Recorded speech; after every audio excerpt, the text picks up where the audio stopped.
saya minta Oh iya, belum saya share pasang. screen ya. Iya, nggak apa-apa, nggak apa-apa. Ini hostnya memang payau. Oke, enggak. Oke, Ibu Bapak, kita akan masuk ke dalam tema yang baru. Tadinya saya pikir mau selesaikan nabi-nabi, tapi rasanya kalau saya selesaikan nabi-nabi, takutnya kita belajar persis seperti KPKS, ya, karena sangat detail.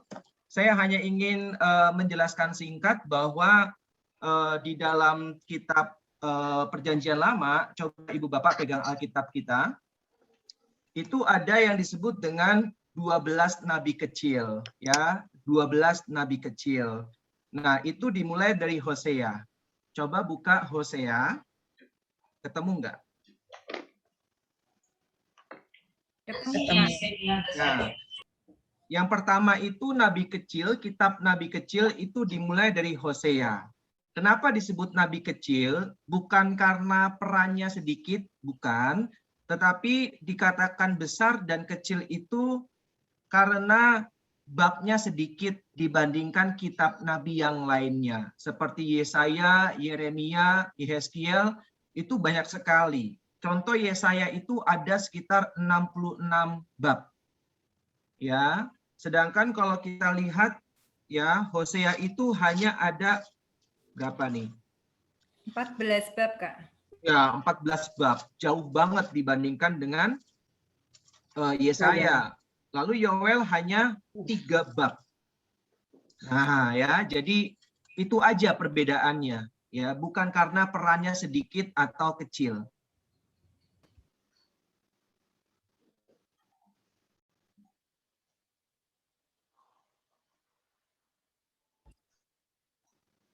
Kak Vindes terlempar. Freeze. Kayaknya freeze tadi. Iya, ini freeze, ini masih freeze. Malam Kak Arsila. Malam Belinda. Kak Indes masih freeze ini.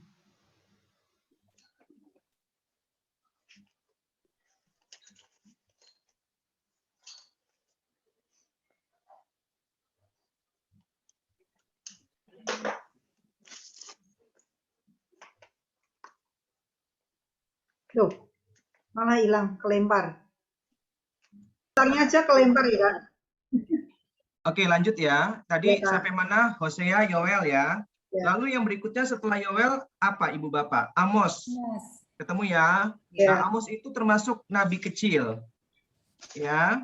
Lalu setelah Amos apa? Obaja. Obaja. Obaja itu yang keempat ya, dihitung ya Ibu Bapak ya.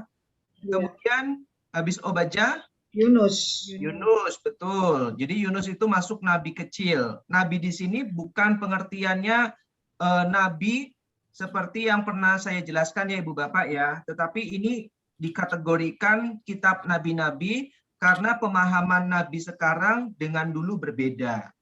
Ya, kalau sekarang sudah masuk ke pemahaman bahwa Nabi Israel itu memang ditujukan untuk menjadi perpanjangan suara Tuhan kepada bangsa-bangsa Israel. Nah, Yunus itu bisa dikatakan dulu itu nabi, tetapi seiring berjalannya waktu banyak ahli yang meragukan itu karena perutusan dari Yunus bukan ke bangsa Israel, melainkan ke Niniwe, yaitu ibu kota kerajaan Asyur. Ya, tapi pemahaman bahwa kitab Yunus masuk ke dalam bilangan nabi kecil itu masih ada sampai sekarang ya. Jadi kitab Yunus masuk dalam kategori kitab nabi-nabi ya. Lalu yang berikutnya setelah Yunus apa? Mika. Nah, Mika ini sama seperti Yesaya, dia berkarya di kerajaan Yehuda. Ada yang masih ingat nggak nabi yang berkarya di kerajaan utara atau kerajaan Israel? Kita sempat bahas. Ayo, lupa ya. Belum buka Gampang. kontekan. Diingat aja, aha, ya, aha, gitu kan, yaitu Amos dan Hosea. Ya, itu kerajaan utara. Ya, jadi Amos dan Hosea itu berkarya di kerajaan utara. Lalu yang selatan YM, Yesaya dan Mika. Nah, ya gampang hafalnya. Jadi Mika bersama dengan Yesaya berkarya di kerajaan selatan atau kerajaan Yehuda. Lalu setelah Mika, Nahum. ya Nahum. Nabi keberapa itu? Nabi 7. ke-7. Itu ya, betul. Lalu setelah Nahum, Habakuk. Habakuk, betul. Lalu setelah Habakuk, Zefanya. Zefanya. Keberapa Zefanya? 9. 9. Lalu setelah Zefanya, Hagai. oke, Hagai. Hagai yang keberapa? 10. Oke, setelah Hagai, Zakaria. oke, setelah Zakaria, Melihat Maleaki. Jadi Maleaki itu adalah kitab terakhir atau penutup dari kitab nabi-nabi. Total semua ada berapa nabi kecil? 12. 12 ya. Kalau nabi besar itu seperti Yesaya, Yeskiel, dan Yeremia. Jelas ya Ibu Bapak ya. Nah, kalau dalam Alkitab Ibrani dibagi menjadi 3 bagian besar Ibu Bapak ya. Yaitu yang pertama Torah. Ya, kalau mendengar kata Torah tentu tahu itu yang dimaksud adalah Taurat Musa, Torah. Lalu yang kedua itu Nebiim. Ya, Nebiim itu kitab nabi-nabi, Nebiim ya. Lalu yang terakhir Ketubim. Ketubim, Ketubhim, Ketubim. Itu tulisan-tulisan. Nah, itu pembagian kelompok kitab Perjanjian Lama bahasa Ibrani, ya, yaitu Torah, ya, Taurat Musa, lalu Nebiim, kitab nabi-nabi, dan terakhir adalah Ketubim, tulisan-tulisan. Ya, jadi kalau kita berbicara mengenai Mazmur, berarti dia kategorinya Ketubim, betul ya. Kalau kita berbicara mengenai Maleaki, berarti kategorinya Nebiim. Nebiim. Nah, seperti itu ya, Ibu Bapak ya. Oke, sekarang kita masuk ke dalam Deuterokanonika. Saya akan share screen. Oh, hilang lagi ya tadi ya, Kak? Oh, hilang? Oh, masih co-host, Kak. Oh, bisa kok, Ibu. Ya. Bisa ini kok. Oke, saya pikir sayanya yang hilang. Oke. Nah, kita masuk ya.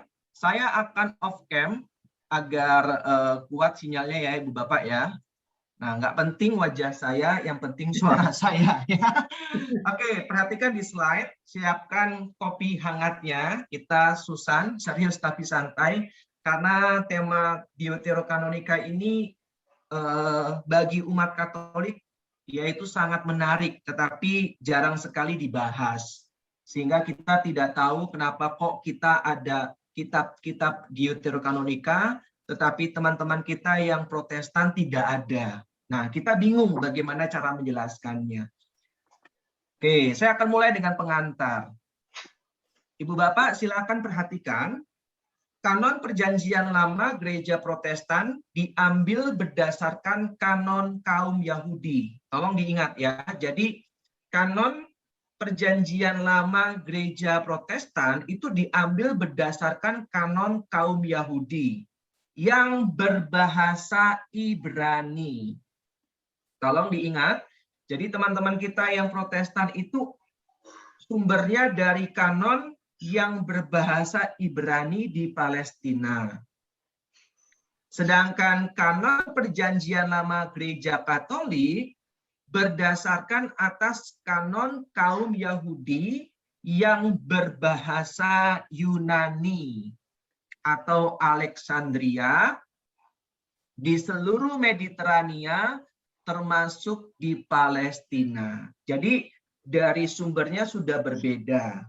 Ya, Protestan itu dari kanon Ibrani, sedangkan Katolik dari kanon yang berbahasa Yunani. Ya, lalu yang berikutnya, keseluruhan kitab suci Ibrani diterjemahkan ke dalam bahasa Yunani oleh 70 orang ahli kitab Yahudi. Nah, ya. Terjemahan ini selesai pada tahun 250 sampai 125 sebelum Masehi. Jadi kurang lebih 3 sampai 2 abad sebelum kedatangan Yesus ke dunia. Yaitu kanon bahasa Ibrani diterjemahkan ke dalam bahasa Yunani oleh 70 orang ahli kitab Yahudi selesai. Dan dari sanalah kita mengenal kata Septuaginta. Jadi kalau misalkan kita mendengar kata Septuaginta, itu artinya 70, yaitu bahasa Latin yang bersumber dari 70 orang yang menerjemahkan kitab suci Ibrani ke bahasa Yunani. Disebut dengan Septuaginta. Ya. Nah, kemudian yang berikutnya, pada zaman Yesus hidup, bahasa Ibrani adalah bahasa yang mati atau tidak digunakan. Ini menjadi catatan penting, Ibu Bapak ya. Itulah kenapa kitab-kitab Perjanjian Baru terdiri dari bahasa Yunani, ya.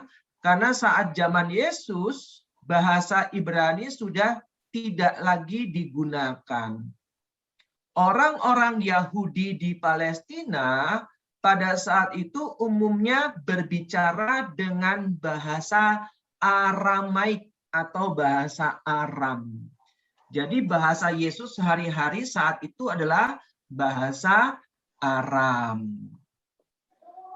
Sedangkan pada waktu itu bahasa Yunani merupakan bahasa yang umum dipergunakan di seluruh dunia Mediterania.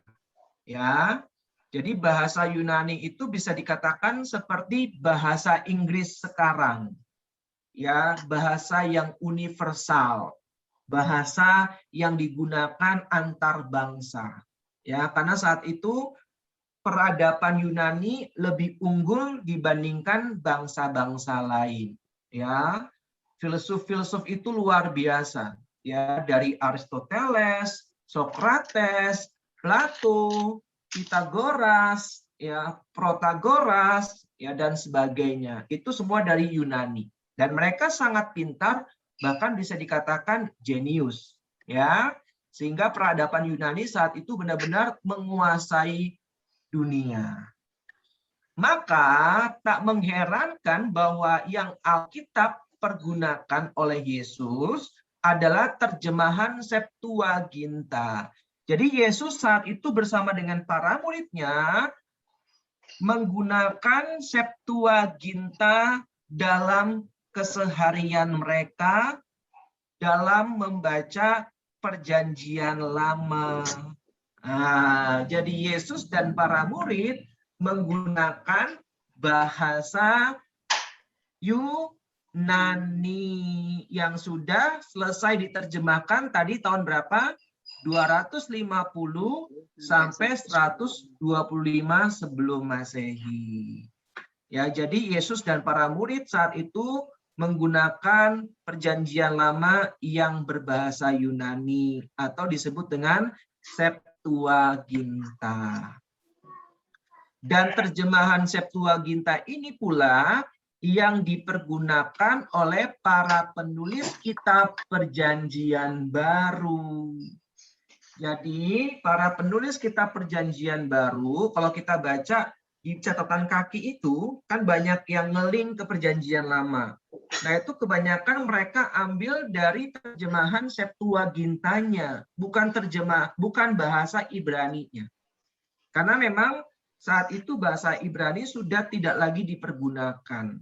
Meskipun memang Perjanjian Lama itu bahasa aslinya adalah bahasa Ibrani. Cukup jelas ya Ibu Bapak ya. Namun yang digunakan oleh para penulis Perjanjian Baru adalah Perjanjian Lama Septuaginta. Nah, kemudian yang berikutnya. Sebagai informasi, Perjanjian Baru mengutip Septuaginta sebanyak 340 kali dan hanya mengutip kanon Ibrani sebanyak 33 kali. Jadi perbandingannya sangat jauh. Para penulis Perjanjian Baru mengutip Septuaginta itu sebanyak kurang lebih 90%. Bayangkan Ibu Bapak.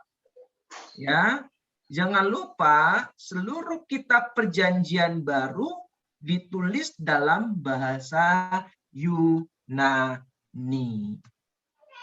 Nah, ya, ada yang dikutip sama persis atau ada juga yang kemudian diperjelas ataupun disempurnakan.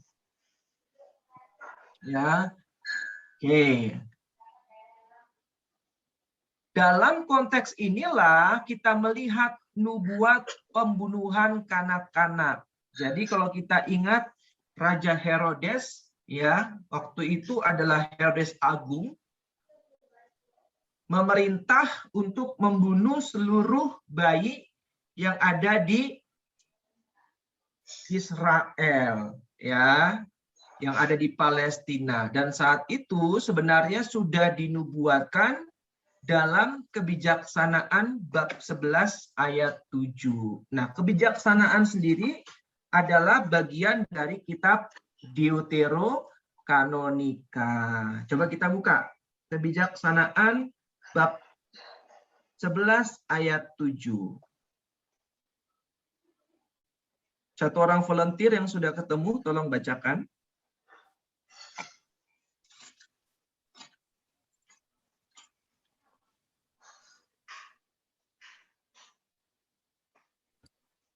Sebagai hukuman atas perintah pembunuhan kanak-kanak, mereka telah kau beri dengan tidak tersangka-sangka air yang melimpah ruah. Baik, terima kasih Bu Eni. Jelas ya Ibu Bapak ya, sebagai hukuman atas perintah pembunuhan kanak-kanak. Nah, ini nubuat yang akhirnya tergenapi dalam Matius bab 2 ayat 16. Mari kita buka Matius bab 2 ayat 16. Diperjelas oleh penulis Injil Matius. Silakan. Ketika Herodes tahu bahwa ia telah diperdaya oleh orang-orang Majus itu, ia sangat marah. Lalu ia menyuruh membunuh semua anak di Bethlehem dan sekitarnya, yaitu anak-anak yang berumur 2 tahun ke bawah, sesuai dengan waktu yang dapat diketahuinya dari orang-orang Majus itu. Oke, terima kasih Bu Yulia. Jelas ya Ibu Bapak ya. Jadi memang dari Kebijaksanaan Salomo bab 11 ayat 7 sudah dinubuatkan ya tentang pembunuhan bayi-bayi. Cuman kalau di Kebijaksanaan Salomo pembunuhan kanak-kanak. Ya, itu perbedaannya. Lalu yang berikutnya, sedangkan contoh yang lain pada Matius bab 6 ayat 19 sampai dengan 20. Ya, itu mengenai, coba kita buka Matius bab 6 ayat 19 sampai dengan 20, hal mengumpulkan harta. Ya. Jadi kalau kita baca, janganlah kamu mengumpulkan harta di bumi ngengat dan karak merusakkannya, dan pencuri membongkar serta mencurinya. Tetapi kumpulkanlah bagimu harta di surga ngengat dan karat tidak merusakkannya, dan pencuri tidak membongkar serta mencurinya. Nah, secara prinsip sebenarnya ada dalam kitab Putra Sirak. Kita buka yuk. Putra Sirak bab 29 ayat 8 sampai dengan 12. Yang sudah ketemu boleh tolong dibacakan.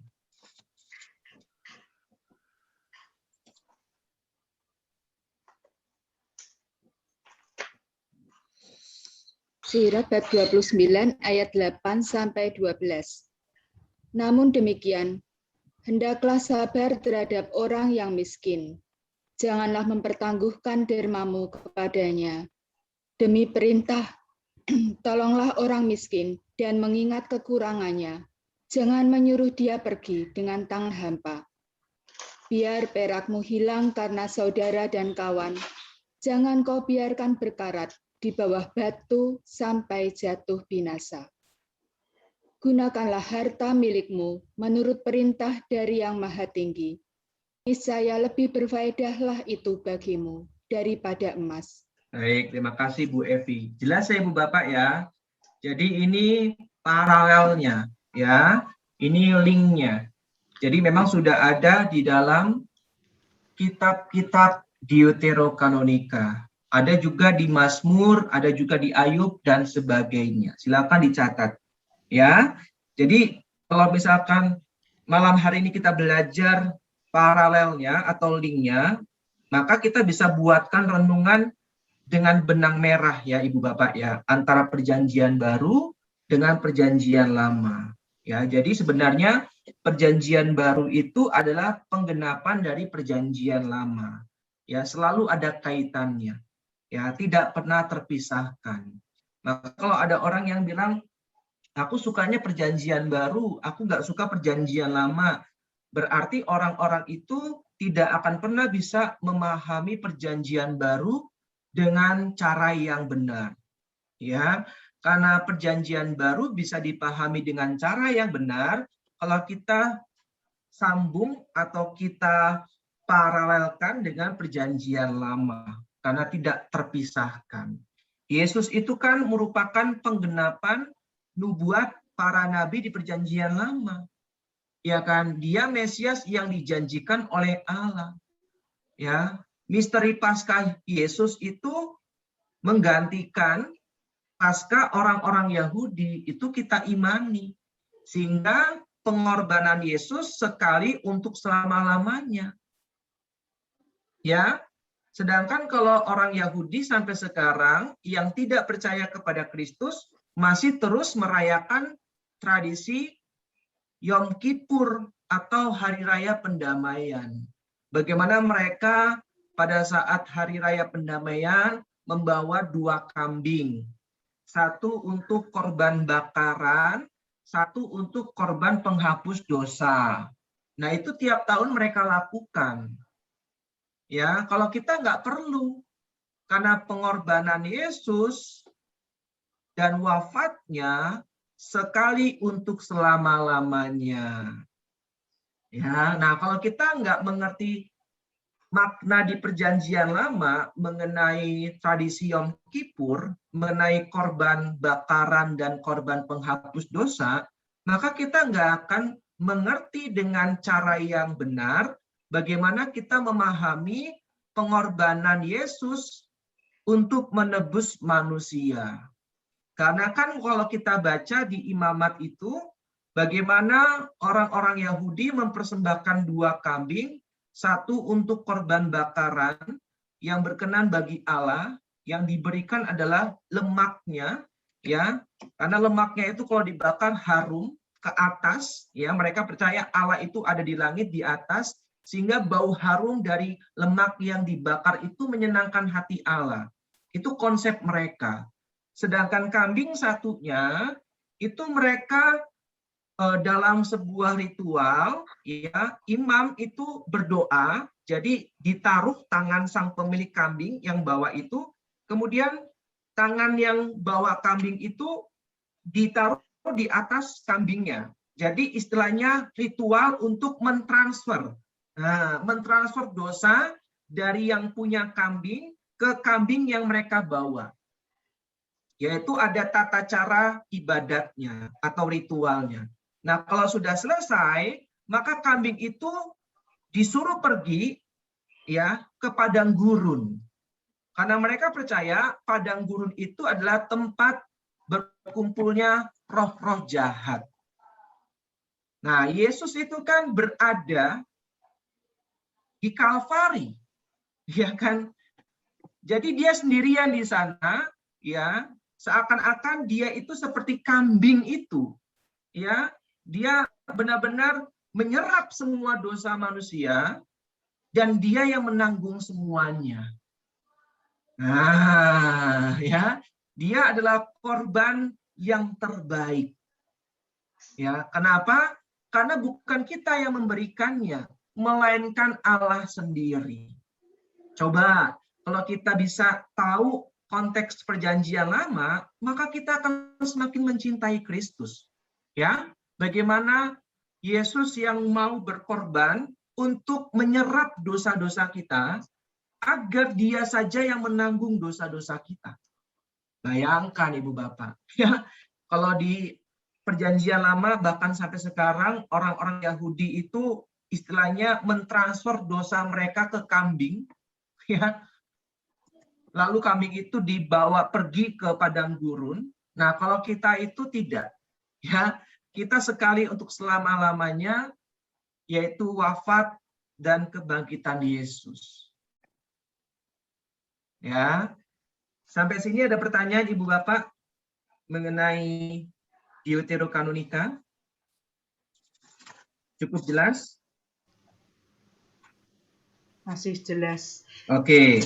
Belum ketemu yang nggak jelas, Kak. Nah, coba Ibu Bapak sekarang buka Imamat 16.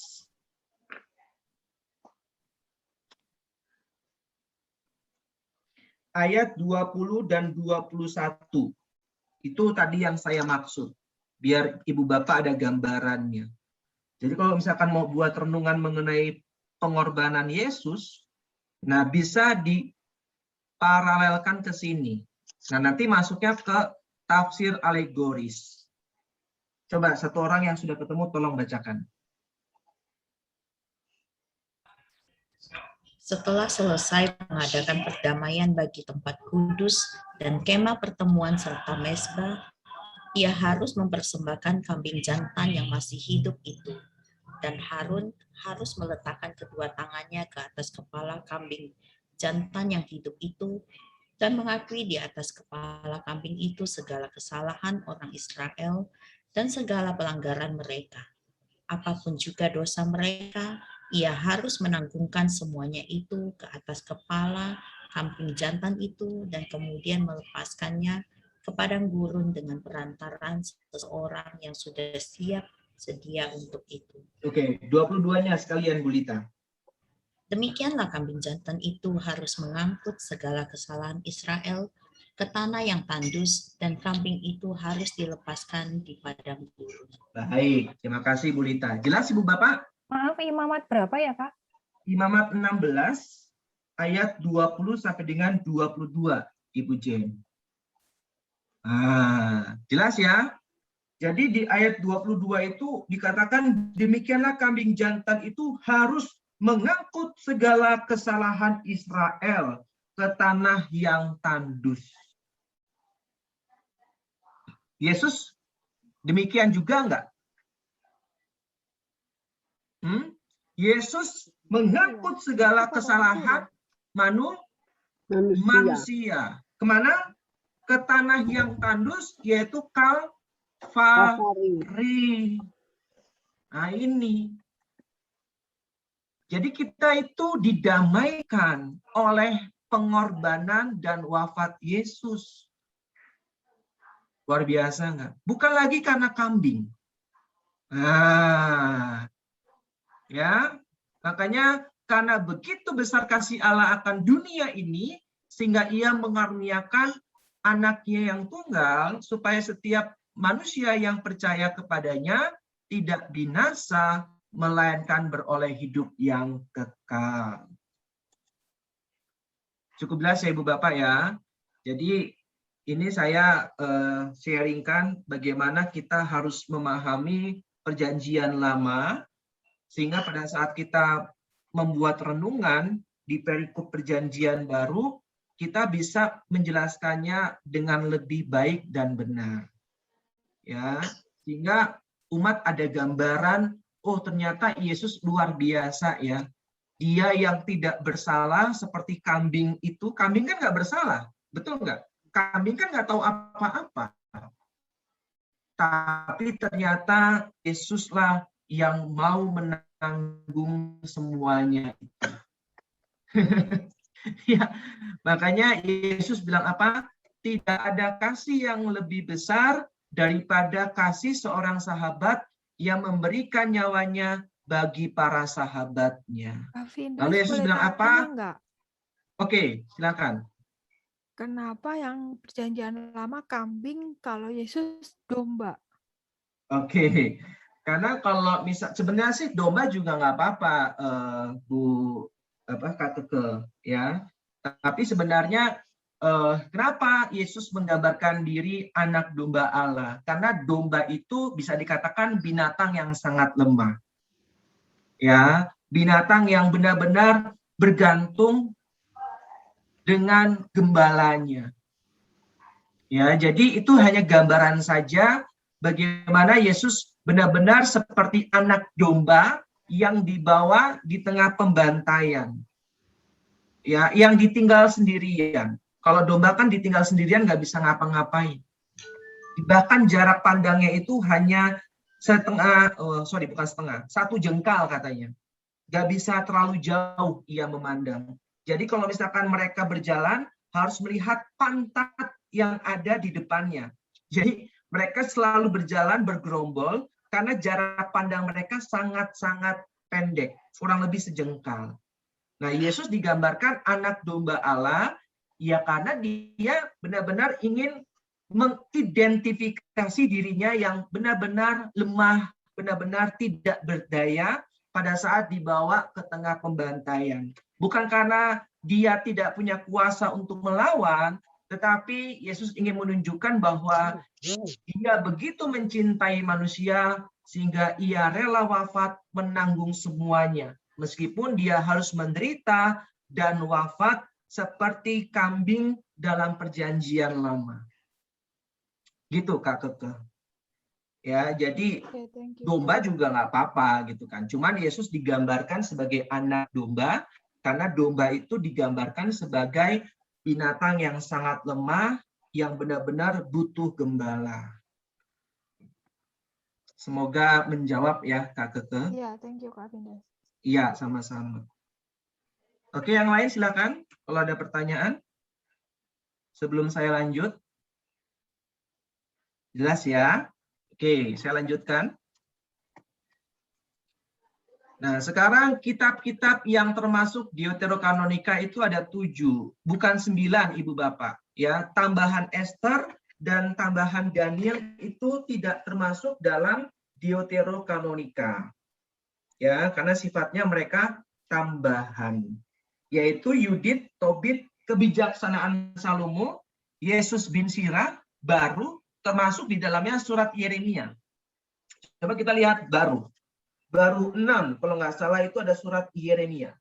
Karena baru itu merupakan sekretaris dari Yeremia. Betul ya? Baru 6.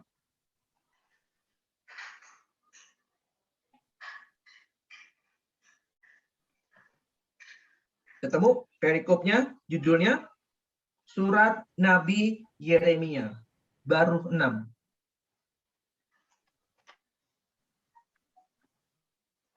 Ketemu nggak Ibu Bapak? Ketemu Kak. Ketemu ya. Jadi baru itu merupakan sekretaris dari Nabi Yeremia. Maka di baru 6 itu ada surat Nabi Yeremia, dia masukkan.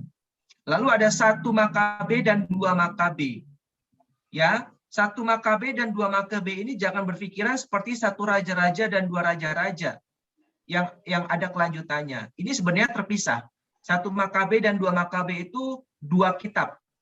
Ya, beda dengan 1 raja-raja dan 2 raja-raja yang masih ada hubungannya. 1 Makabe dan 2 Makabe itu berbeda. Ya. Jadi hubungannya bukan seperti 1 dan 2 raja-raja, bukan. Nanti kita akan masuk ke sana di mungkin bulan depan ya, karena kalau 2 minggu lagi kita akan bahas yang ringan-ringan dulu seperti Yesus bin Sirah atau Tobit atau Yudit ya. 1 dan 2 Makabe itu karena banyak muatan teologis, khususnya 2 Makabe. Kalau 1 Makabe kebanyakan politis, 2 Makabe kebanyakan teologis. Ya, beberapa ajaran gereja Katolik itu salah satunya bersumber dari 2 Makabe, ya, yaitu mendoakan arwah, ya, itu salah satunya ada di 2 Makabe. Ya, jadi agak berat. Jadi kita mungkin bulan depan September kita akan membahas kitab 2 Makabe. Kemudian, apakah Gereja Katolik menambah kitab suci dengan kitab Deuterokanonika? Nah, ini yang menjadi pertanyaan seringkali terdengar, ya. Gereja Katolik itu menambahkan kitab. Ya kan. Nah, Ibu Bapak, nih saya bagi ya informasi yang sangat menarik. Jawabannya tidak benar. Kenapa? Karena kitab-kitab Deuterokanonika sudah ada dan termasuk sebagai bagian dari kanon kitab-kitab Perjanjian Lama. Jadi kanon kitab suci pertama kali kita yang kita pegang sekarang, coba Ibu Bapak lihat, Alkitab kita itu pertama kali dikanonkan itu oleh Paus Damasus yang pertama pada tahun 382. Jadi Alkitab sekarang kita itu dari urutan dan jumlahnya sudah ada dari tahun 382. Bisa dibayangkan? Ya. Lalu diteguhkan lagi dalam Konsili Hippo tahun 393 dan Kartago tahun 397. Diteguhkan lagi. Ya, tidak diubah. Lalu diteguhkan kembali oleh berbagai konsili, yaitu Florence tahun 419, Trente tahun 1546, dan Vatikan yang pertama tahun 1869. Nah, sebelum ada reformasi, tidak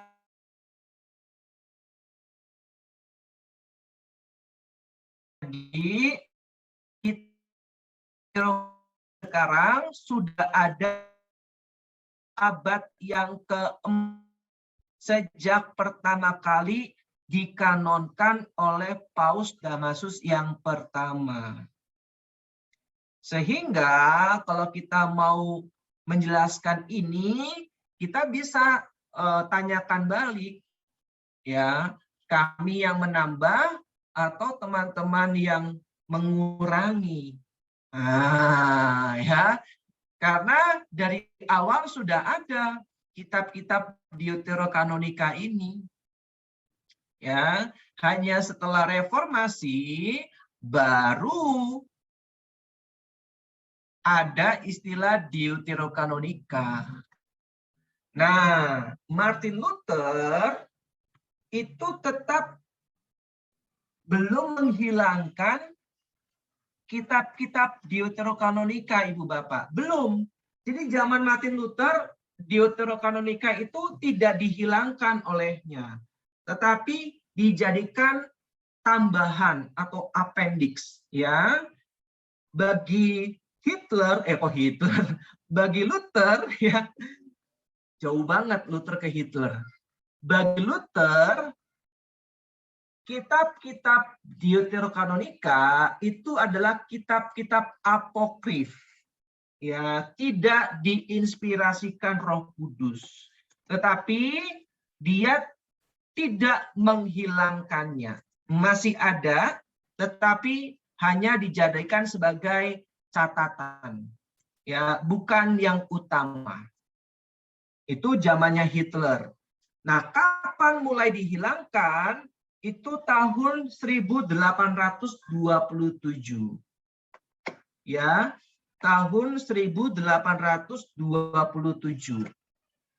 Ya. Jadi mulai dihilangkan tahun 1827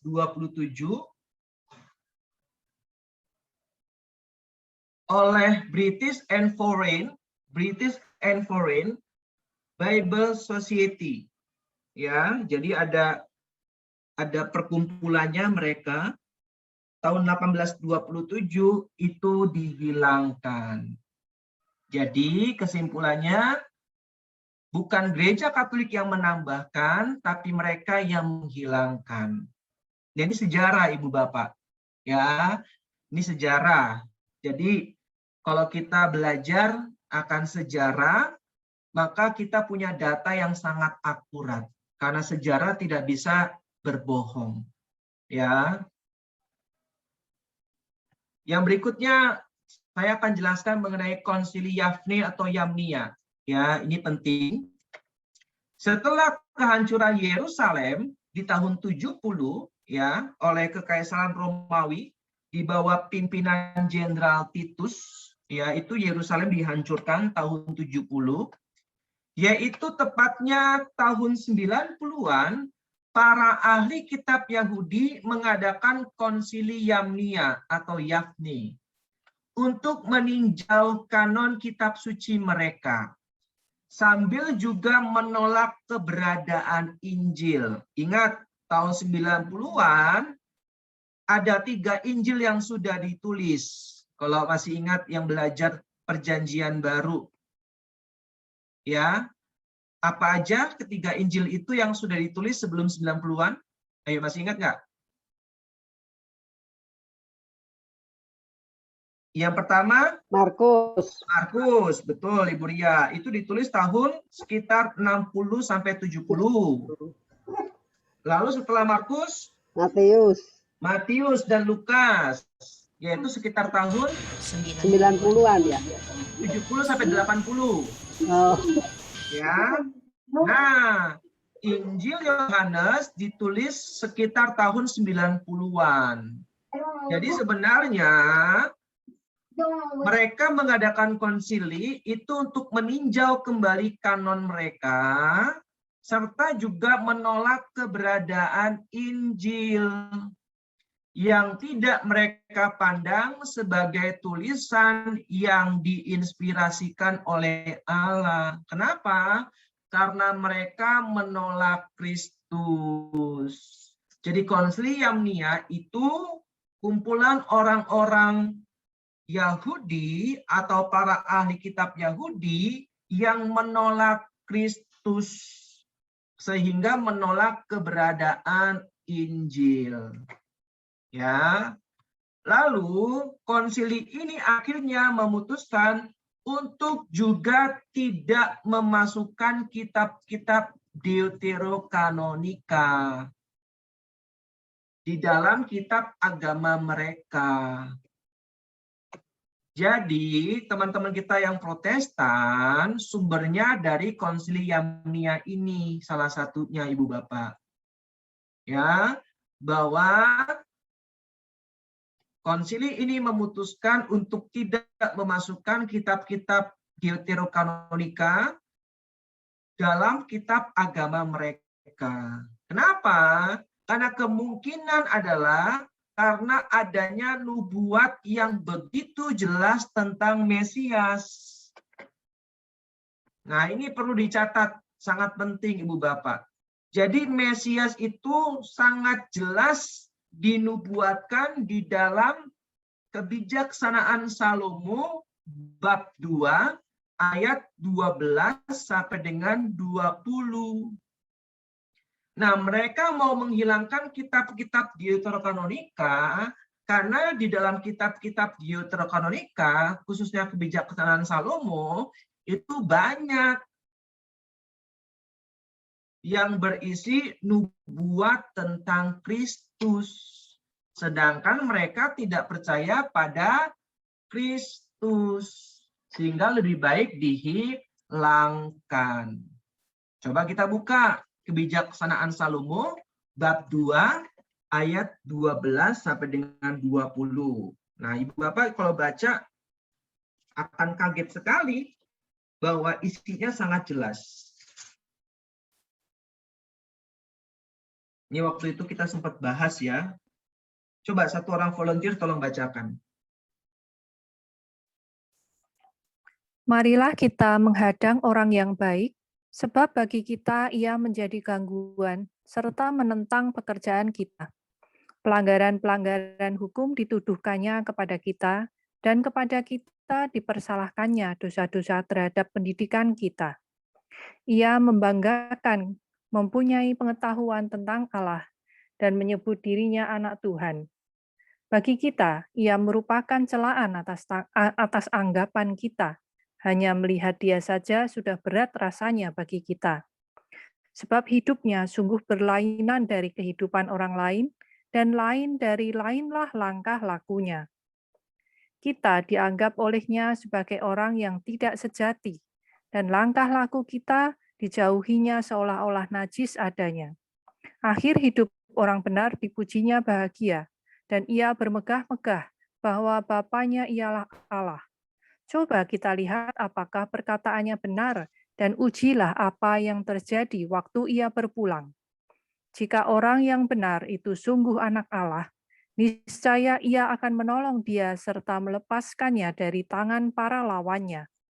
Mari kita mencobainya dengan aniaya dan siksa, agar kita mengenal kelembutannya serta menguji kesabaran hatinya. Hendaklah kita menjatuhkan hukuman mati keji terhadapnya, sebab menurut katanya, ia pasti mendapat pertolongan. Oke, terima kasih Bu Jen. Nah, kira-kira siapa yang dimaksud? Yesus, Kak. Jelas banget nggak? Iya. Jelas banget. Iya kan? Dikatakan apa tadi? Coba kita lihat apakah perkataannya benar, dan ujilah apa yang terjadi waktu ia berpulang. Jika orang yang benar itu sungguh anak Allah. Yesus bilang apa? Aku anak manusia, ya, atau anak Allah, ya. Niscaya ia akan menolong dia serta melepaskannya dari tangan para lawannya. Mari kita mencobainya dengan aniaya dan siksa. Coba. Ini jelas banget. Agar kita mengenal kelembutannya. Marilah kepadaku kalian semua yang lelah, letih, lesu, dan beban berat. Ya, belajarlah daripadaku sebab aku lemah lembut dan rendah hati. Jadi Yesus itu orang yang lemah lembut. Maka dikatakan agar kita mengenal kelembutannya. Nah, Yesus mengidentifikasi diri sebagai orang yang lemah lembut dan rendah hati, serta menguji kesabaran hatinya. Ya, kalau menurut Santo Benediktus ada 3 nilai kerendahan hati kan? Salah satunya apa? Kesabaran. Dan Yesus mengatakan, belajarlah daripadaku sebab aku lemah lembut dan rendah hati. Nah, ya, hendaklah kita menjatuhkan hukuman mati keji terhadapnya, sebab menurut katanya ia pasti mendapat pertolongan. Apalagi di ayat 16 tuh, kita dianggap olehnya sebagai orang yang tidak sejati. Dan langkah laku kita dijauhinya seolah-olah najis adanya. Akhir hidup orang benar dipujinya bahagia. Dan ia bermegah-megah bahwa Bapaknya ialah Allah. Yesus bilang apa? Berbahagialah orang yang hidup di dalam kebenaran. Betul? Jadi Yesus memuji orang yang hidup benar. Sudah dinubuatkan dalam kebijaksanaan Salomo. Ya, jadi ini hal yang sangat jelas kalau kita perhatikan Ibu Bapak bahwa Yesus dinubuatkan secara sangat detail oleh penulis kebijaksanaan Salomo. Coba kita buka Matius bab 5 ayat yang ke mana nih? 6. Orang volunteer tolong bacakan.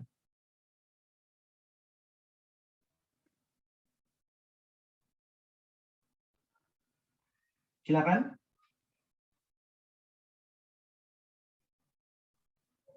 Berbahagialah orang yang lapar dan haus akan kebenaran, karena mereka akan dipuaskan. Oke, terima kasih Ibu. Tadi kalau kita baca kebijaksanaan bab 2 ayat 16 apa?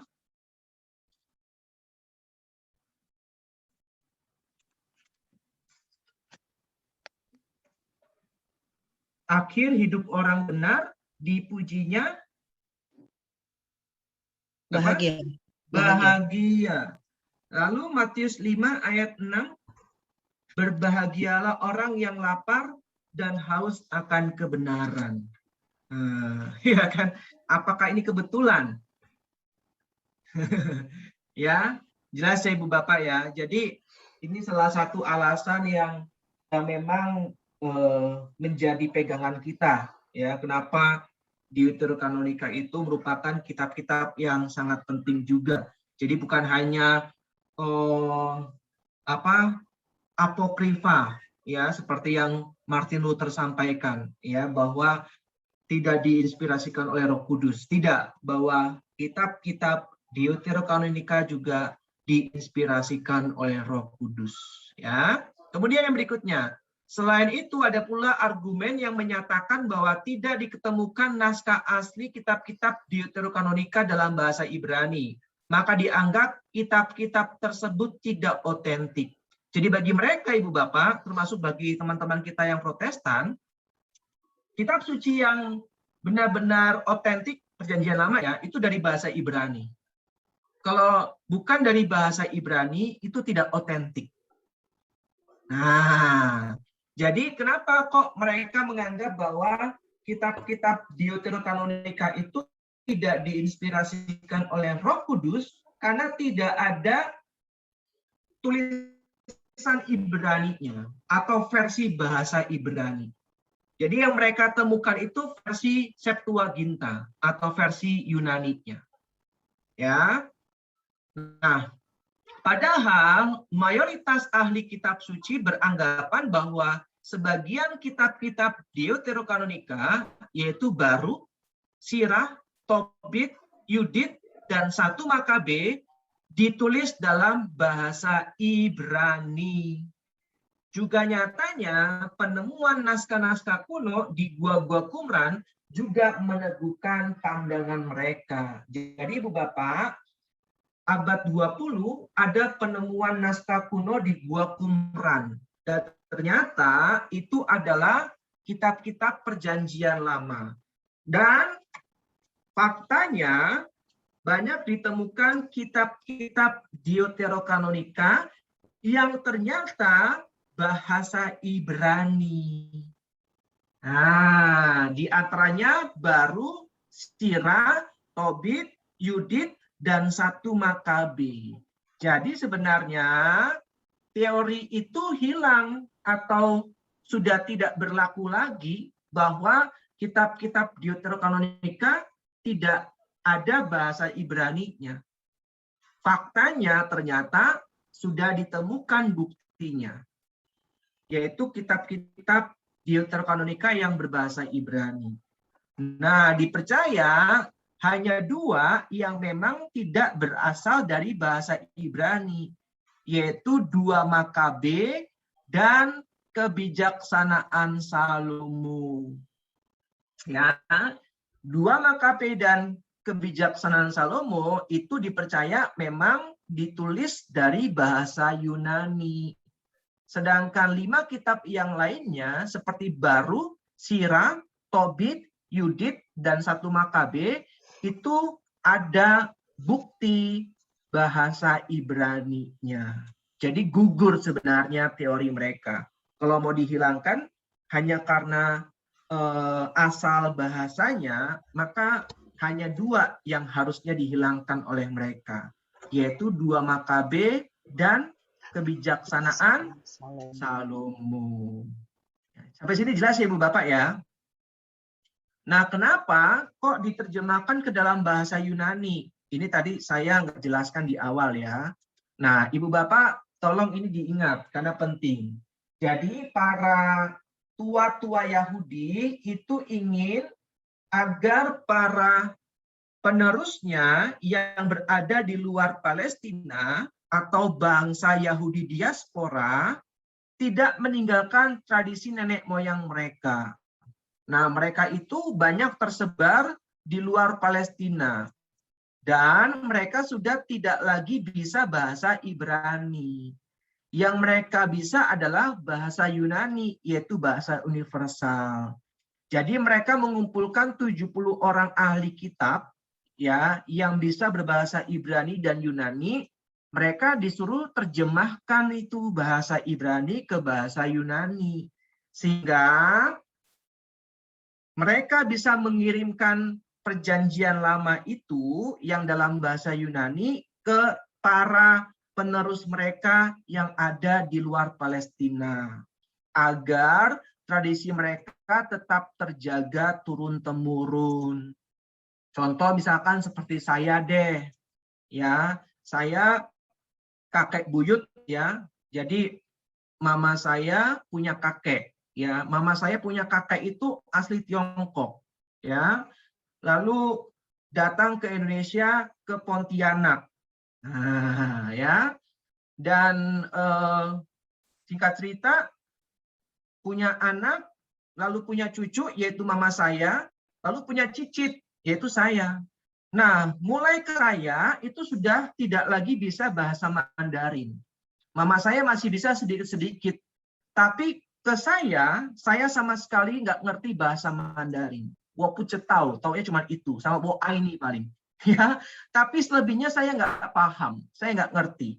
Nah, akhirnya bagaimana caranya nenek moyang saya berkomunikasi ke saya agar tradisi leluhur tetap terjaga, maka mereka mengirimkan surat-surat kepada saya melalui orang-orang yang bisa bahasa Inggris. Jadi nenek saya bilang, tolong terjemahkan tulisan saya ini ke dalam bahasa Inggris, karena saya mau kasih ke para penerus keluarga kami yang ada di luar daratan Tiongkok. Nah, akhirnya sampailah ke saya dalam bentuk bahasa Inggris. Karena saya paham dan ngerti bahasa Inggris, karena bahasa Inggris bahasa universal. Nah, gambarannya seperti itu, Ibu Bapak. Ya, jadi kenapa ada bahasa Yunani? Karena begitu banyak bangsa Yahudi diaspora yang tinggal di luar Palestina, yang udah tidak ngerti lagi bahasa Ibrani. Ya, karena bahasa Ibrani saat itu sudah hampir tidak ada, ya. Zaman Yesus kan sudah tidak ada kan. Tapi zaman waktu diterjemahkan masih ada, cuman sudah semakin jarang dipergunakan. Nah, akhirnya diterjemahkanlah ke dalam bahasa Yunani, bahasa universal. Maka ada dua versi Ibrani dan versi Septuaginta. Sampai sini ada pertanyaan, Ibu Bapak? Sulit nggak? Kalau diam itu ada dua, ngerti banget atau nggak ngerti sama sekali. Cuman kagum malah Kak. Semoga yang pertama ya, Bu Linda ya, ngerti ya. Kalau nggak ngerti, waduh repot nih.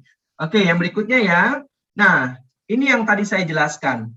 Penemuan naskah-naskah ini yang dikenal dengan Dead Sea Scroll. Silakan googling. Itu ada datanya, itu fakta sejarah, bukan mengada-ada. Bukan mengada-ada. Ya, yaitu sekitar tahun 1950-an. Menunjukkan adanya naskah-naskah asli yang diperkirakan berasal dari tahun 300 sampai 135 Masehi. Nah, sebagian terdiri dari kitab Deuterokanonika, yaitu tadi ya, Sirah, ini Daniel itu tambahan Daniel maksudnya ya Ibu Bapak ya, Tobit baru, ya, Yudit juga ada, 1 Makabe juga ada dalam bahasa Ibrani.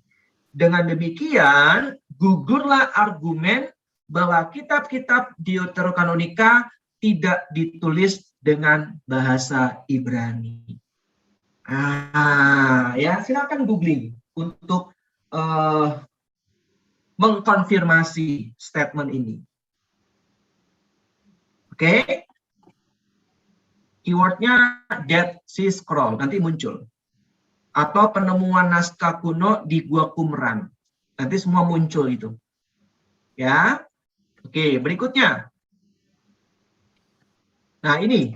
Demikian pula sebenarnya gereja tidak perlu menerima otoritas konsiliumia. Ada 3 alasannya, Ibu Bapak. Yang pertama, Konsili agama Yahudi yang dilakukan setelah Kristus bangkit tidak mengikat umat Kristiani.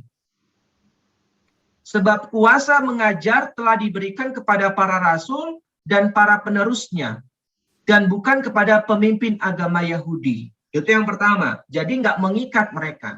Kalau bahasa kita sekarang, siapa elu gitu kan? Jadi nggak penting. Ya, konsilium Nia bagi kita nggak penting. Ya.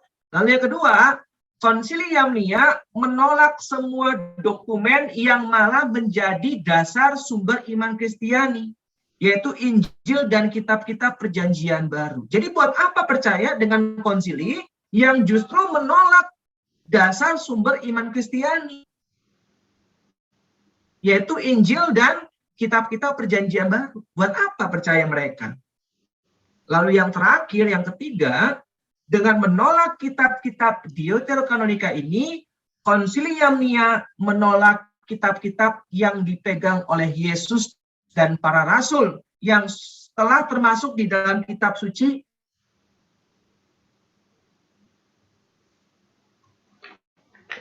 Oh, bindehnya freeze.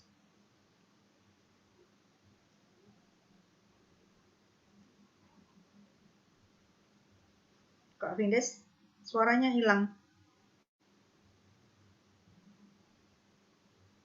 Nggak kelihatan wajahnya, jadi nggak tahu ya freeze atau enggak. Iya.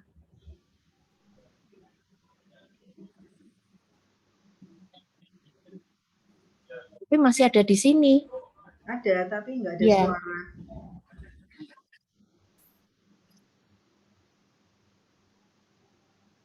Ini kayak nasibnya Deuterokanonika nih, dihapuskan oleh Protestan. Kental. Iya, betul, harus ditanya. Oke, Sebentar. ini sudah. Oh, tapi nggak hilang kok hostnya. Loh, hilang lagi suaranya.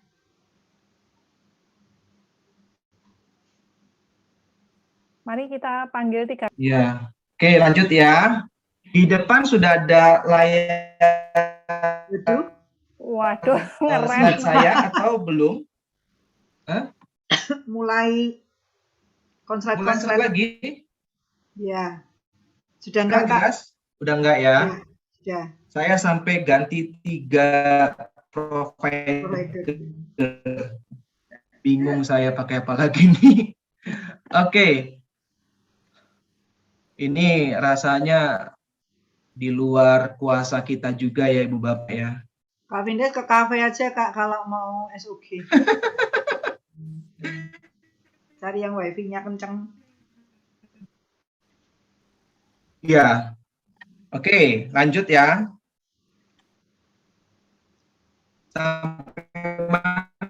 Waduh, Tadi Ibu suaranya Bapak kok putus lagi ya? Bergelombang, Kak. kayak Oh, ngerem, bergelombang. Kak Vindes. Kayak robot. Kayak ngerem. Kebun jeruk kayaknya agak susah sinyal. Iya nih kayaknya. Sekarang juga masih? Bagus, bagus. Bagus ya. Oke, ini tinggal 2 slide lagi. Nanti kayaknya ini berat di share slide-nya kayaknya ya. Masuk, Kak? Enggak. Harus sih, Kak. Oke. Hah? Lanjut, Kak. Lanjut ya. Ya. Ini saya ngomong nggak percaya diri nih. Takutnya ngomong kayak sendiri lagi. Oke, sekarang nomor 3 ya. Jadi dengan menolak kitab-kitab Deuterokanonika ini, Konsilium Nia menolak kitab-kitab yang dipegang oleh Yesus dan para rasul, yang telah termasuk di dalam kitab suci mereka, yaitu Septuaginta. Adalah fakta bahwa, ini penting Ibu Bapak, 2/3 kutipan dalam Perjanjian Baru sendiri diambil dari Septuaginta dan bukan dari kitab berbahasa Ibrani. Ya, itu fakta. Jadi kalau misalkan tidak mengikuti Septuaginta, berarti sebenarnya menolak 2/3 isi dari Perjanjian Baru. Karena 2/3 Perjanjian Baru itu mengutip dari versi Septuaginta. Putus-putus atau jelas? Jelas, Pak. Nah, Jelas. mohon maaf kalau saya tanya-tanya lagi ya, Ibu Bapak ya, biarin nggak nyambung, biar nyambung. Hilang pasti kami teriak, Kak. Oke, teriak juga saya nggak dengar, Bu Linda, udah putus. Oke, terakhir nih, jika kita membaca isi kitab Deuterokanonika, tidak ada yang bertentangan dengan isi Alkitab yang lain, sehingga sesungguhnya tidak ada alasan untuk mengatakan bahwa kitab-kitab tersebut buruk. Kitab tersebut malah memperjelas apa yang disampaikan dalam kitab Perjanjian Lama yang lain. Contohnya tambahan Ester. Ada uraian tentang mimpi Mordekai. Nah, surat penetapan Haman, doa Mordekai dan doa Ester, yang jika dibaca dalam kesatuan dengan kitab Ester, dalam kanon terdahulu, dapat menjelaskan isi kitab Ester secara lebih lengkap dan membuat ceritanya make sense. Jadi Ibu Bapak, silakan nanti baca bagian akhir kitab Ester, lalu baca tambahan kitab Ester. Ya. Nah, mulai. Itu sangat jelas sambungannya. Putus-putus ya? Lanjut aja, Kak. Lanjut ya. Nah, terakhir itu kalau kita baca, misalnya di kitab terdahulu hanya disebut ada surat Haman, tetapi isi persisnya tidak dijabarkan. Sedangkan di kitab tambahan Ester, isi surat itu dijabarkan. Silakan nanti cross check.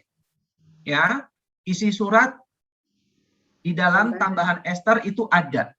Nah, kalau di kitab Ester tidak dijabarkan, tapi akhirnya dijabarkan isi suratnya itu di tambahan kitab Ester. Ya, silakan nanti cross check. Jadi sebenarnya melengkapi, ya. Di sini jelaslah bahwa tambahan Ester itu sebenarnya bukan tambahan, tetapi menjadi satu kesatuan dengan kitab Ester. Makanya tadi saya bilang di awal, tambahan Ester dan Daniel itu bukan termasuk Deuterokanonika, karena masih satu kesatuan dengan kitab Ester dan kitab Daniel. Cuman memang masuknya di bagian Deuterokanonika. Oke, selesai. Mohon maaf, bagian akhir putus-putus. Tuhan memberkati. Kenapa kok tambahan Ester pakai A, B, C, D, E, F seperti itu? Kenapa ya, Kak? Ya, Bu Linda? Kenapa di tambahan Ester itu mesti dikasih tulisan tambahan Ester A, B, C, D, E, F itu loh, Kak? Nah, itu saya kurang tahu, Ibu. Itu saya kurang tahu. Kenapa di tambahan Ester itu A, B, C, D, E, E. Nanti saya coba cari tahu. Sampai sekarang belum ketemu tuh jawabannya. Mohon maaf.